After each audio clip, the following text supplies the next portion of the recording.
Damos la bienvenida a María Paula Romo, ministra de Gobierno. Ministra, buenos días, bienvenida a nuestro programa. Buenos días, Janet, muchas gracias. Bueno, quisiera conversar con usted porque se escuchó esta semana de su parte un anuncio en el sentido de que ya se empieza a ver un descenso en la curva de contagiados y de fallecidos. ¿Podría explicarnos cuál es la visión y el análisis que se está haciendo? Claro, Janet, no solamente estamos mirando la curva de la tendencia acumulada en el tema de contagios, porque ese es uno de los elementos, y en realidad ahí nos hacen falta siempre más pruebas y más velocidad en las pruebas para poder tener una aproximación solo desde ese punto de vista. Por eso estamos usando otros indicadores también. Tenemos en estos días menos personas acudiendo a las emergencias de hospitales en todo el país, en particular en Guayaquil. Tenemos en estos días menos personas llamando a la central de emergencia y tenemos en estos días menos personas necesitando servicios del 171, que es el número exclusivo de COVID. Entonces, todo esto, y es lo que nos dice el ministro de Salud, porque por supuesto estas lecturas las hacen los especialistas, los epidemiólogos que nos acompañan en el COE, todo esto nos podría hacer pensar que pasó ya la peor parte, que pasamos ya la parte más alta de la curva. Por cierto, todo esto lo decimos con mucha cautela porque es muy riesgosa una sensación de falsa seguridad. No podemos confiarnos porque el momento en el que la población se descuide de las medidas, ese momento pueden volver a subir los contagios, volverían a subir los contagios. Entonces, tenemos estos indicadores, nos hacen pensar en que ya pasamos la parte más alta de la curva, pero de ninguna manera significa que podemos relajarnos. Hablemos primero de las pruebas. Definitivamente la clave, no solamente ya en este país nos hemos dado cuenta de eso, sino en los otros países en donde ya van más avanzados en el estudio, análisis y experiencia sobre la enfermedad, el número de pruebas que se puedan hacer es vital, es allí donde se puede realmente empezar a ver un descenso en la curva. Se ofreció para esta semana que iba a entrar un nuevo, digamos, sistema, aparato, no sé cómo técnicamente se llama, pero que iba a poder hacer 1.500 pruebas diarias, pero se llegaron a las 780. ¿Qué pasó y cuándo llegaremos a ese nivel? Sí, las pruebas son claves, pero insistimos en que el aislamiento funciona. El aislamiento funciona, las pruebas son muy importantes para la decisión de aislarse, pero ojo, aunque tengamos pruebas y tengamos la información, si lo que tenemos son casos como los que ya hemos visto en el país, que teniendo la prueba me dicen que soy positivo y aún así violo el aislamiento, entonces no tienen el sentido que deben tener las pruebas. Las pruebas son importantes porque tomamos la decisión radical de cumplir el aislamiento. Dicho esto, así es, estamos procurando multiplicar nuestra capacidad de hacer pruebas, se han triplicado ya estas capacidades, pero el equipo que está instalado ya en el INSPI Guayaquil, creo que el nombre técnico es COVAS, este equipo está todavía en pruebas y en calibración para poder dar sus mejores resultados. Es por eso la diferencia entre la expectativa que se tenía y la cantidad de pruebas que se están produciendo, ojalá ya en estos días. De todas maneras, tenemos más o menos 9.000 resultados represados en todo el sistema público y privado. Es indispensable tener esos resultados para tener una lectura apropiada de en qué momento, en qué fase de la pandemia estamos. En esta parte de que están represadas esas pruebas, pregunto, las universidades estaban pidiendo espacio para poder ayudar precisamente a evacuar esos resultados. ¿Se les ha permitido participar? ¿Técnicamente han podido cumplir con digamos, los requisitos para poder hacer este tipo de pruebas? ¿Qué es lo que pasa ahí, ministra? Así es, del reporte que hemos recibido en el COE, el Ministerio de Salud está trabajando en esto. Las universidades tienen equipos que pueden hacer cierto tipo de pruebas con ciertos reactivos. Estos reactivos serían entregados a las universidades, los laboratorios se están certificando. Creo que ya tenemos varios laboratorios que están participando en este momento haciendo las pruebas y la intención, el objetivo es que todos los laboratorios que tengan la capacidad para hacerlo en el país, que todos hagan parte del sistema. Está trabajando un grupo del Ministerio de Salud y del IES para lograrlo. Hablemos ahora en cambio del semáforo. Usted acaba de manifestar que si bien tenemos ciertas señales de que el tema podría estar ya bajándose un poco, y eso es gracias al aislamiento que sacrificadamente hemos cumplido la mayoría de ecuatorianos. De ahora en adelante ya se empezó a hablar de un semáforo, pero ¿existe la posibilidad de que pasemos del rojo en corto, mediano tiempo? Esperamos que sí, pero esto de ninguna manera significa que vamos a pasar a nuestra vida como era en enero o como era en febrero. Lo que se espera, lo que se planifica, lo que estamos organizando es una flexibilización de estas medidas paulatina, progresiva y muy prudente y muy cuidadosa. Si es que de pronto tomamos la idea, tenemos la impresión de que se termina la parte roja y mañana todos podemos volver a salir a la calle con cualquier horario, hacer nuestras actividades habituales, entonces podemos arriesgarnos a una subida otra vez de los contagios. Cualquier retiro de las medidas va a ser paulatino, progresivo y de una manera muy cuidadosa y muy prudente, con pruebas en la mano, con resultados en la mano y empezando con ciertas actividades o industrias comerciales. Entonces, ¿qué es lo que pretendemos? ¿Qué es lo que queremos hacer?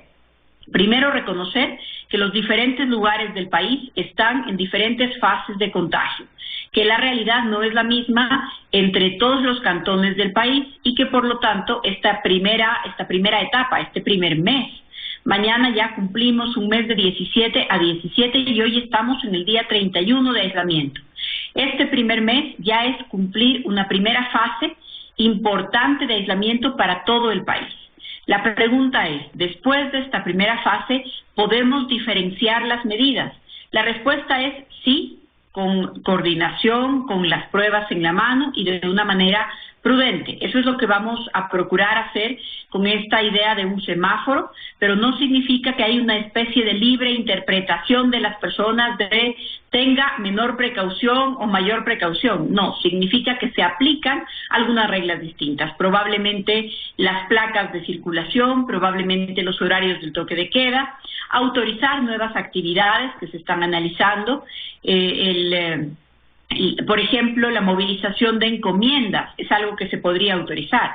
El transporte de pasajeros, de ninguna manera todavía. El transporte de pasajeros entre provincias, la movilización de particulares entre provincias sigue prohibida. Las clases en el ciclo Sierra y Amazonía se van a terminar a distancia, en línea, por radio, por televisión, se siguen buscando los mejores mecanismos.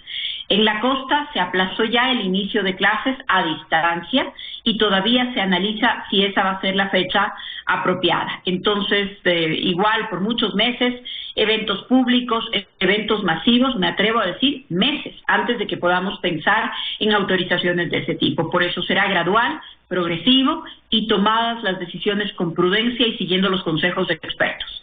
Dado que ese tipo de medidas necesarias por el tema de salud no se pueden evitar, por otro lado está el tema económico, la desesperación de la gente de volver a trabajar.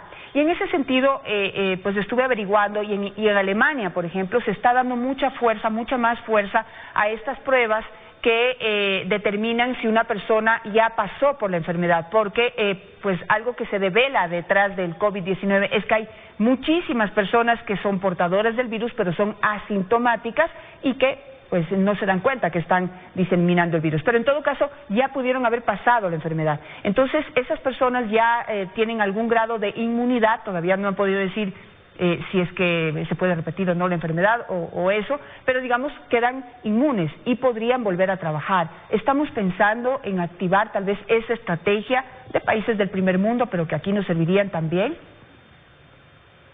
Claro que sí, esa es la respuesta desde la epidemiología sobre cómo volver a abrir las actividades, sobre cómo retomar las actividades para que la economía vuelva a recuperarse. Entonces, este tema depende de las pruebas rápidas, de esto se trata. Esta es la diferencia entre las pruebas de PCR, que son las pruebas diagnósticas. Las pruebas de PCR me dicen aislarse para no contagiarme también. Pero las pruebas rápidas son las pruebas que me dicen que ya puedo volver a las actividades, que ya puedo volver a salir, que ya pasó mi exposición al virus. Entonces, esta es la utilidad de las pruebas rápidas ya se está haciendo en varios países de Europa, no solamente por el acceso, porque nosotros también tenemos ya pruebas rápidas autorizadas y en el país, sino porque estas pruebas solamente dan resultado si es que se aplican después de un cierto número de días del primer caso, porque de lo contrario la población no ha tenido todavía el tiempo para estar expuesta al virus. Entonces, este tipo de pruebas van a resultar útiles y ya empezamos a hacer algunos pilotos en el país, pero tenemos que empezar por aquellos lugares en donde tuvimos los primeros casos o la más alta cantidad de contagios. Según alguna literatura científica que se publicó hace pocos días, se sugiere que las pruebas rápidas se empiecen a aplicar en una comunidad, en una ciudad, después de 30 días del primer caso. Entonces, de todas maneras, esta primera fase es una fase de aislamiento. Después de esta primera fase es que empezamos a pensar en todos estos mecanismos, porque efectivamente no solo es un objetivo el mantenernos la mayor cantidad de ciudadanos, de habitantes en el Ecuador, en cada uno de los rincones del país, sanos, que quienes se enferman tengan espacio en los hospitales y tengan atención hospitalaria. Este es un gran objetivo. Pero el otro gran objetivo es mantener al menos las actividades básicas de la supervivencia de las ciudades funcionando. En este primer mes, esas actividades básicas han funcionado. Tenemos provisión de alimentos, tenemos servicios básicos, tenemos agua potable, no hemos dejado de tener los servicios de seguridad, no hemos dejado de tener gas, gasolina, todo esto está funcionando, los servicios de atención de emergencia, la emergencia de salud sí, pero también las emergencias viales. Todo esto funciona, pero esto es insuficiente. Vamos a necesitar reactivar la economía porque efectivamente esta crisis tiene una parte de salud, tiene una parte social y una parte muy importante es la parte económica. Es una triple crisis y hay que atenderla de esa manera. Entonces queda claro que pues por ahora estamos en rojo, pero ya podría pensarse en ciertas flexibilizaciones, pero de ninguna manera de que vamos a volver a nuestra vida normal. Todavía necesitamos un tiempo. Y para que esto dé resultado y ese tiempo sea el más corto posible, usted ha señalado la importancia de que, seamos disciplinados y obedezcamos el tema del confinamiento. Pero veo que todavía el número de detenidos y de personas sancionadas por violar esta petición, esta normativa en este momento, sigue alto. ¿Qué nos puede decir en ese sentido? Tenemos más de 1,000 personas detenidas. Tenemos más de 10,000 ciudadanos que han sido multados con $100. Esta multa va a ser cobrada en la planilla de servicios básicos después de la emergencia.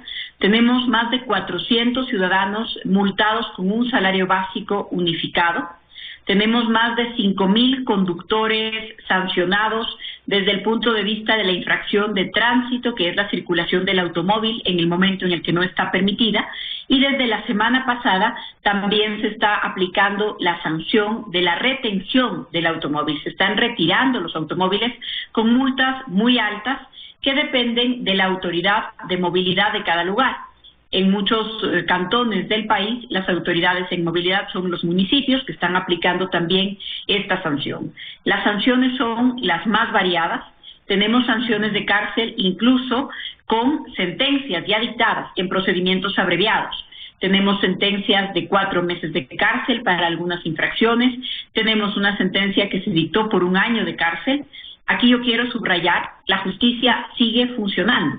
La policía está haciendo su trabajo de detener, pero luego lleva a los detenidos frente a un juez, a órdenes de un juez, y esto significa que jueces, defensores y fiscales siguen haciendo su trabajo. Toda la institucionalidad sigue funcionando y permite la aplicación de las reglas. Siempre, y yo lo repito, insisto en esto, no hay sanción que sea suficiente si no tenemos disciplina social, si no tenemos colaboración de la ciudadanía. Las sanciones, por supuesto, se van a seguir aplicando, la policía sigue haciendo su trabajo, las Fuerzas Armadas también, pero sin colaboración de la ciudadanía no será suficiente. El otro problema que hay y que es bastante doloroso, inaceptable desde mi punto de vista, es la especulación, el incremento de precios, sobre todo de elementos o implementos que necesitan en este momento tanto las personas que han sido víctimas del COVID como sus familiares. Es decir, estamos hablando de medicinas que son triplicadas o cuatriplicadas en su precio.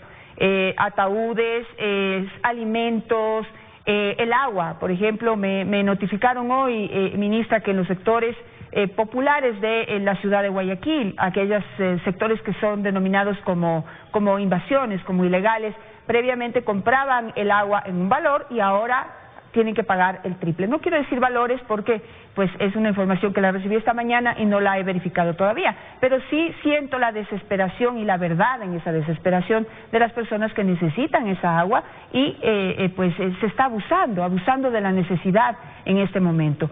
¿Qué información tiene en ese sentido y qué se puede hacer con este tipo de personas? ¿Dónde denunciar? ¿Cómo se puede actuar inmediatamente por parte de las autoridades? Lamentablemente, en el marco de esta emergencia sanitaria, se cometen muchos delitos asociados a la emergencia.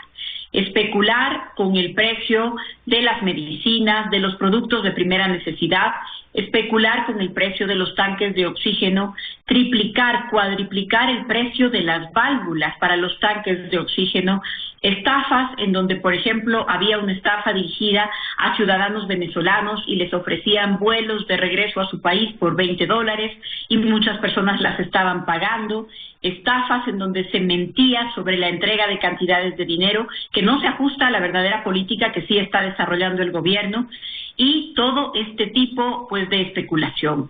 Estamos controlándolo, se puede denunciar la especulación a un número específico para eso, que se llama 1-800 lo justo. Hemos hecho decenas de miles de operativos de control de precios para contrarrestar esta realidad. Solamente en Guayaquil tenemos 50 detenidos por especulación. En muchos casos se abren investigaciones, en otros casos lamentablemente se libera a las personas investigadas. Yo quiero subrayar que el compromiso de la Fiscalía, de la Judicatura, de la Corte ha sido un compromiso muy alto, muy importante. Tuvimos precisamente en uno de estos casos que no se acusó a alguien que había cometido una infracción, se ha pedido una sanción por parte de la Fiscalía General, el Consejo de la Judicatura ha sancionado a las personas. Nosotros también, como Policía Nacional, hemos tenido algunos casos de servidores policiales cometiendo alguna incorrección. De inmediato han sido identificados, detenidos, puestos a órdenes de la justicia y abiertos sus procesos disciplinarios. No podemos permitir que nadie se aproveche en el marco de esta emergencia. La aplicación de la ley sigue y el trabajo de la policía sigue. 1-800 lo justo para denunciar el tema de precios o también una llamada al 911 que los puede poner en contacto con la Policía Nacional. Perfecto, ministra, con eso me quedo. Muchísimas gracias por estar esta mañana con nosotros. Seguiremos pendiente de la publicación de todas las estadísticas en torno al COVID-19, puesto que hoy, esta semana, se ha planteado esta información esperanzadora de que parece que ya se está deteniendo el avance de la enfermedad y esa es una extraordinaria noticia para todos.